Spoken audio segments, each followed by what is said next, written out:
آپ کیسے دیکھتے ہیں اس حکومت کی ایک سالہ معاشی کارکردگی کو؟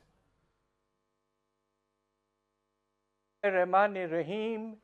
سب سے پہلے تو میں ایک نیا اعداد شمار پیش کرنا چاہتا ہوں، اور وہ یہ ہے کہ پاکستان کا جو 2023 میں جو پاپولیشن اینڈ ہاؤسنگ سینسس ماشاءاللہ پاکستان بیورو آف اسٹیٹسٹکس نے اس کو ڈیجیٹل انداز میں پورا کیا تھا، یہ ایک بہت بڑا اچیومنٹ تھا وچ وی مسٹ ریکگنائز۔ اور اس کے تحت انہوں نے بہت سے اعداد شمار، آپ سوچئے کہ پہلی دفعہ پاکستان میں تحصیل لیول تک اعداد شمار پاپولیشن کے دیے گئے ہیں۔ اب اس میں ایک چیز جو بہت پریشان کن نکل کے آ رہی ہے کہ انہوں نے سینسس میں امپلائمنٹ اور روزگار کے جو ایسٹیمیٹس ہیں وہ دیے ہیں۔ پہلی دفعہ پاپولیشن سینسس میں امپلائمنٹ بھی شامل کیا گیا ہے۔ اب مجھے بے پناہ افسوس ہے اس وقت کہتے ہوئے کہ پاپولیشن سینسس کے تحت اس وقت پاکستان میں ہمارے گورنمنٹ کے ادارے کا اسٹیمیٹ جو ہے وہ 22%، 22%۔ آپ نے 9% کا ذکر کیا ہے۔ حکومت کا اپنا سینسس کا اسٹیمیٹ 22%، یہ تاریخ کا سب سے بلند لیول ہے۔ اگر 22% ہمارے لوگ بے روزگار ہو چکے ہیں تو اب آپ سوچئے کہ 22% جو ہے وہ تقریباً یعنی کہ 17 سے 18 ملین ورکرز، یعنی کہ 1,80,00,000 ورکرز ہمارے بے روزگار ہیں اس وقت۔ یہ ہے میگنیٹیوڈ آف دا پرابلم۔ یقیناً حکومت نے افراط زر میں کچھ کامیابی حاصل کی ہے، اس لحاظ سے نہیں کہ جس کا آپ نے ذکر کیا کہ قیمتیں کم ہوئی ہیں، بٹ بڑھنے کی رفتار واضح طور پر کم ہوئی ہے۔ یہ یقیناً ایک پازیٹیو اچیومنٹ ہے، مگر اس کو حاصل کرنے کے لیے جو اقدامات لیے گئے ہیں اس کی وجہ سے آپ کا جو شرح نمو ہے، یعنی کہ جی ڈی پی میں جو اضافہ ہے وہ نہ ہونے کے برابر ہو چکا ہے۔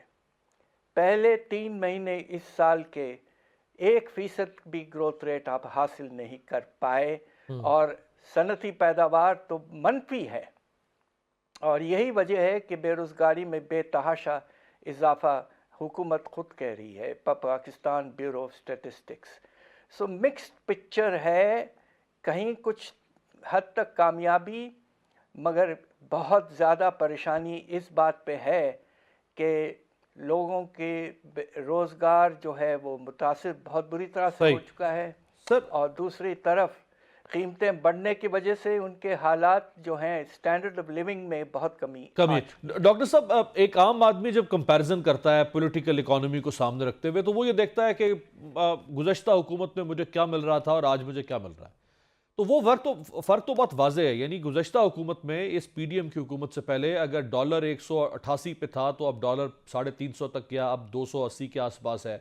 پیٹرول اس وقت 150 روپے پہ تھا، پیٹرول 250 سے اوپر جا چکا ہے۔ اسی طرح ہر چیز کی قیمت بڑھی ہے 3 سال میں۔ تو اس کو کیسے آپ سمجھائیں گے ایک عام آدمی کو؟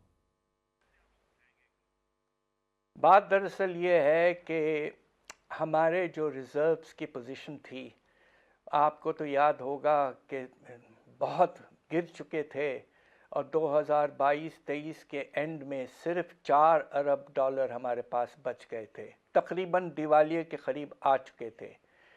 اس کا نتیجہ یقیناً یہ ہو چکا تھا کہ روپے کی قدر میں بے پناہ کمی آ چکی تھی، اور پھر کچھ اور کمی بھی آئی۔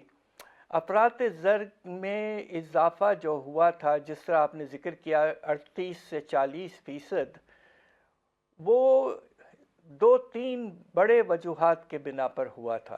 ایک تو روپے کی قدر میں نمایاں طور پر بے تحاشا کمی، جس کا بھی آپ نے ذکر کیا ہے، اور دوسری طرف جو آپ کے جو پاور اور گیس کی پرائسز ہیں، ٹیرفز جو ہیں، ان کو تو آپ نے آسمان تک چڑھا دیا ہے. آج پاکستان میں ٹیرفز جو ہیں وہ تقریباً دنیا کے سب سے اونچے لیولز پر ہیں.